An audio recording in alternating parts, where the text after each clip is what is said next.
Bien, estamos de regreso en Ampliación de Noticias. Fernando Carballo, Carlos Villarreal y quien habla, Mónica Delta. Y hay un tema, vamos a dejar el tema electoral, pero hay un tema de impacto que tiene una trascendencia muy grande. Hemos visto que este año, con la pandemia, en términos objetivos, los colegios, las escuelas, los institutos, las universidades han tenido una afectación enorme. Pero ¿quiénes se han afectado más? Probablemente estamos hablando de los que han dejado de estudiar en los institutos superiores tecnológicos, ¿no? Y en las escuelas superiores, porque esa era una alternativa para quienes no podían acceder a la universidad o tenían la necesidad de trabajar y estudiar y poder ver un futuro más promisorio. Pero alrededor de 170.000 estudiantes han dejado precisamente de estudiar hasta la pandemia. Esos son los números que estamos manejando, de los cuales la mayoría de quienes estudian ahí están en los niveles económicos más vulnerables, ¿no? ¿Y por qué? Porque ellos trabajan y estudian, y entonces al perder el trabajo, imposibilitados de seguir estudiando. Estamos con Julio Cárdenas, que es presidente de Asiste Perú, que es esta asociación de institutos y escuelas de educación superior, para saber no solamente el mapa de dónde estamos frente a los chicos que están dentro de estos institutos, que han perdido posibilidad y esperanza, sino qué es lo que se está pensando para poder recuperarlos. Señor Cárdenas, ¿cómo está? Bienvenido. Muy buenos días y muy agradecido por la invitación. Sí, básicamente quisiera saber primero la situación que en la que estamos hoy frente a estos muchachos, chicos y chicas que han dejado de estudiar porque no están trabajando, han perdido el trabajo de la noche a la mañana, y si es que se han canalizado algunos respaldos en términos de créditos en los institutos, cuántos institutos han cerrado, denos el panorama general. Bueno, Mónica, el sector de la educación superior tecnológica vive las horas más críticas de su corta historia, ¿no? El sector, digamos, oficialmente nace con la Ley General de Educación en el año 82, es decir, tenemos 38 años, y digamos, todavía necesita mucho apoyo en general del país para salir adelante. Pero la situación que, como tú bien has descrito, se ha presentado este año es dramática. Hemos perdido a nivel digamos, de población, de institutos y de escuelas privadas, como tú bien dices, 170.000 estudiantes que representan el 50% de la matrícula total. El 50% se ha perdido. Y si incluimos a los públicos, en los públicos estimamos unos 40.000 más, es decir, superamos los 200.000 chicos que digamos han frustrado sus anhelos de formarse profesionalmente, y estamos retrocediendo 15 años en cobertura, es decir, estamos retrocediendo a la misma matrícula que teníamos en el año 2005.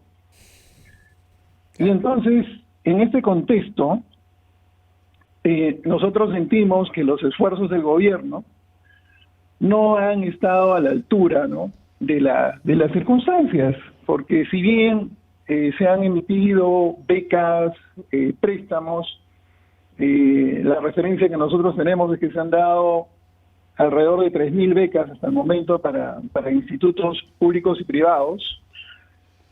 Y ante un escenario, hemos tenido 200.000 chicos que han abandonado sus estudios, bueno, pues es totalmente insuficiente, ¿no? 3.000 becas para 200.000 parece verdaderamente pequeño, pero veo que junto a becas ustedes están pidiendo también créditos para los estudiantes y una tarifa de internet rebajada, adaptada a los estudiantes, que le permita seguir, mientras sea necesario, clases a distancia, ¿no? ¿Cómo marchan estas otras dos gestiones para los créditos, que va más allá de la beca, porque hay que vivir, y para estudiar muchos no pueden trabajar, ¿no es cierto? Y además, específicamente para bajar la tarifa de internet? ¿En qué está esa demanda que ustedes están planteando? Mire, los créditos, nosotros consideramos que ha faltado, digamos, ser más audaces en este tema, ¿no? Como gobierno se ha dado, por ejemplo, un programa que a nosotros nos parece muy bien, que es el programa Reactiva, con tasas muy blandas, 0, 1, 2%, ¿no? Y con plazos de gracia para pagar y comenzar a pagar en cómodas cuotas, ¿no? Lo mismo hemos debido hacer para los estudiantes, ¿no? Es decir, la pensión en los institutos en general es una pensión muy baja. Estamos hablando de una pensión en promedio de 500 soles mensuales. Es decir, un año cuesta 5.000 soles.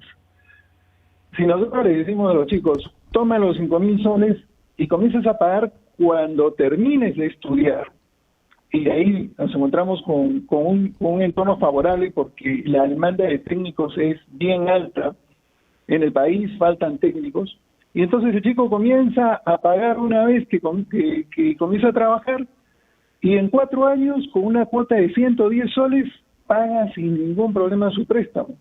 Y tenemos a un chico que está estudiando en este momento y que después va a trabajar y va a contribuir a la productividad. Sí, pero hablamos de créditos directamente al estudiante, créditos a través de los institutos.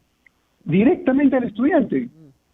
Son créditos directamente al estudiante, no tiene que pasar por el instituto, y de esta manera, digamos, el estudiante no se queda en el aire, como está ocurriendo en este momento, ¿no? Porque son chicos que estaban trabajando en empleos menores, probablemente ganando un sueldo mínimo o un poquito más, y entonces con este crédito los liberamos de ese tema y pueden continuar sus estudios.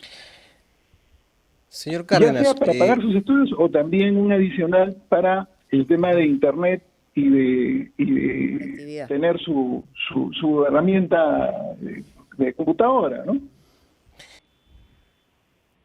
El punto Adelante, en donde Carlos.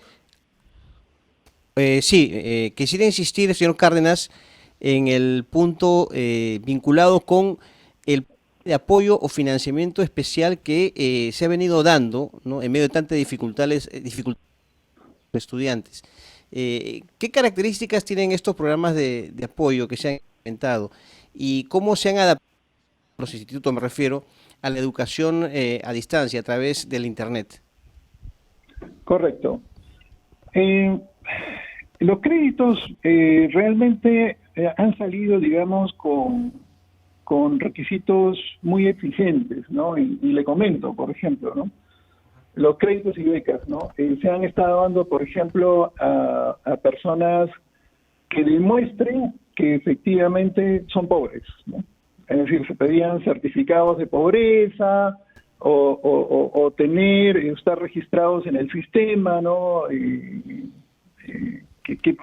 Donde se tiene mapeada a las personas que están en extrema pobreza o pobreza. Pero, ¿cuál es la realidad, no? La realidad es que esta situación ha afectado no solamente a las personas de sectores muy vulnerables, sino en general a todos, ¿no? Y entonces... obviamente a la clase media emergente, que es donde el impacto también se ha dado de manera casi fulminante, ¿no?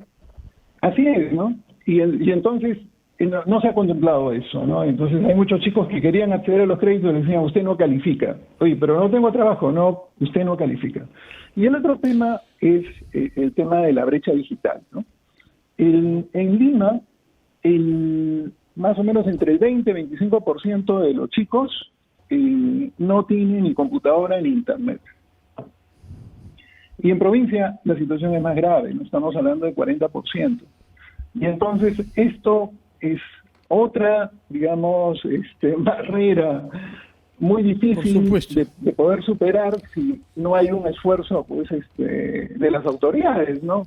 Señor Cárdenas, a propósito de esfuerzo, creo que su predecesora en el cargo que usted tiene ahora como presidente de Asiste fue la señora María Isabel León, que ahora es presidenta de la CONFIEP.